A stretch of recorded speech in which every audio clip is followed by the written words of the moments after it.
Okay, imagine this. You build a company Hmm.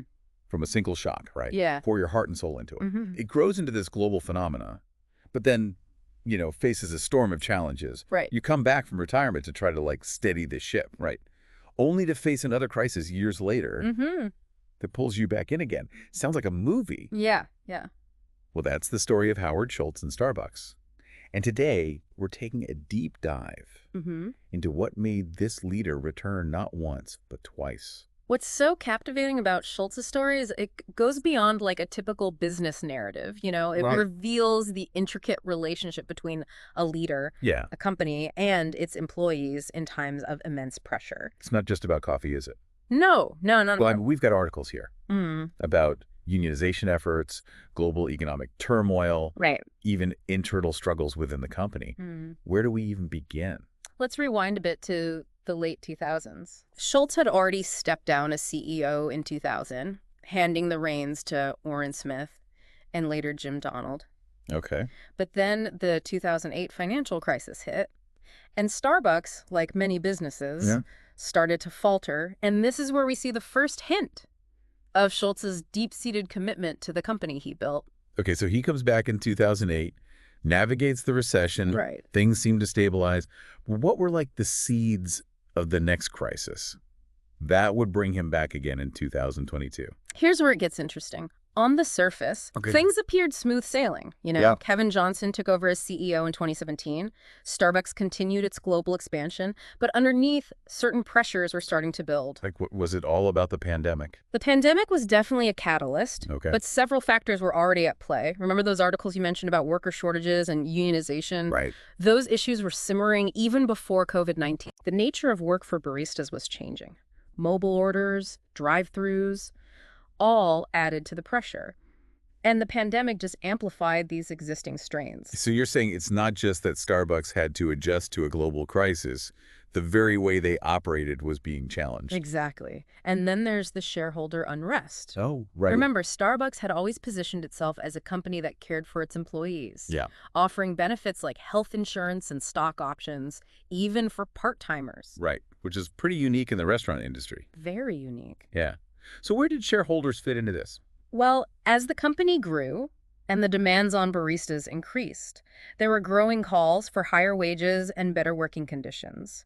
Some shareholders felt these moves would hurt profits and impact their returns. So we have this internal tension brewing, right? Yeah. Between employee needs and shareholder expectations. Yeah.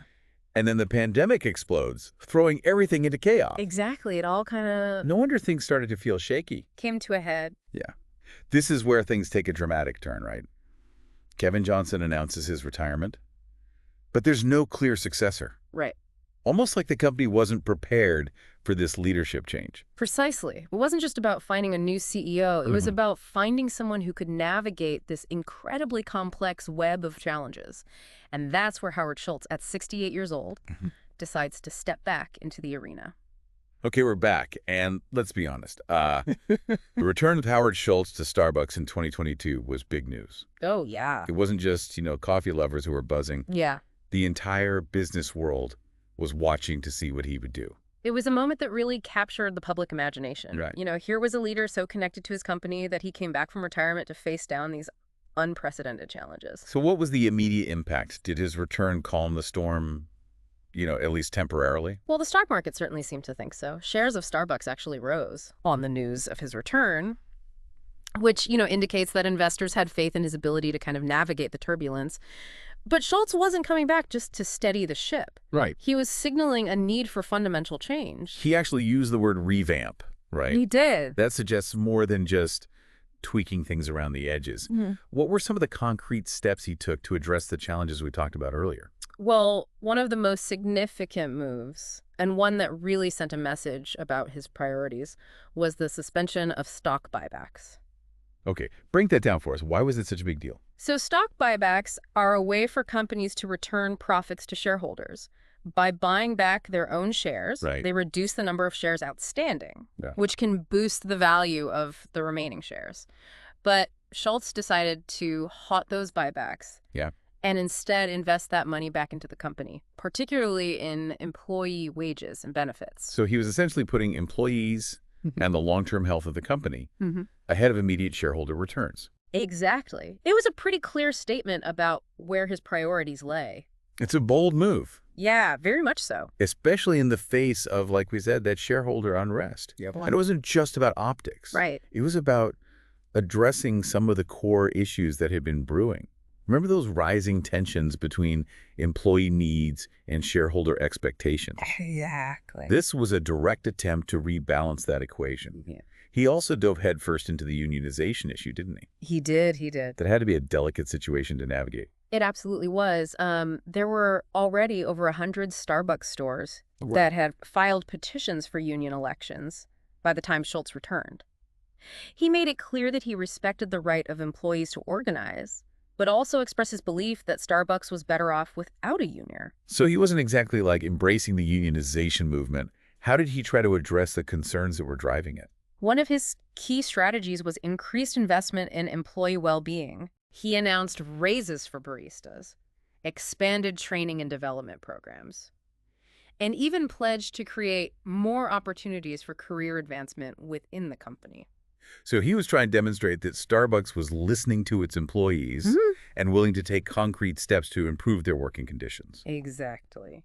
He also emphasized the importance of communication and transparency, holding town hall meetings where employees could voice their concerns directly.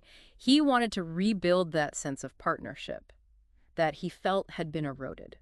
It sounds like he was acknowledging that the company had lost some of its way in terms of its relationship with its employees. There was a sense that the focus on rapid expansion and maximizing profits had come at the expense of the company's core values.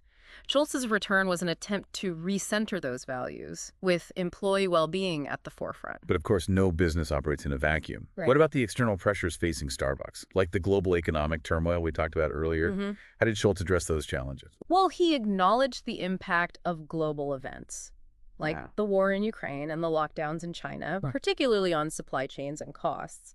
But his main focus was on what he could control, strengthening the company's core operations and customer experience. So he doubled down on what had always been Starbucks' strength, providing a consistent high-quality experience for customers. Exactly. He talked about the need to reimagine the Starbucks experience, investing in new technologies to streamline ordering and payments, experimenting with new store formats, like those focused on mobile orders and deliveries, and even introducing new products and menu items. It sounds like he was trying to strike a balance between addressing the immediate concerns of employees and investors, while also positioning the company for long-term success in a rapidly changing world. That's a great way to put it. It was a delicate balancing act. Yeah. And whether he fully succeeded is something we can debate. But his second stint as CEO definitely had a lasting impact on the company's trajectory. We've talked a lot about Schultz's efforts, but ultimately his return was meant to be temporary. Right. He was setting the stage for a new leader to take over. Enter Laxman Narasimhan, who had a rather unique onboarding experience, wouldn't you say? Absolutely. Narasimhan spent 6 months shadowing Schultz before officially taking over as CEO in April 2023. This kind of transition is pretty rare in the corporate world. So what happened next? Did Narasimhan continue down the path Schultz had laid out? Stay tuned. We'll be back to explore that in the final part of our deep dive. Okay, we're back. And the question on everyone's mind is how Starbucks has fared since Laxman Narasimhan took over. Right.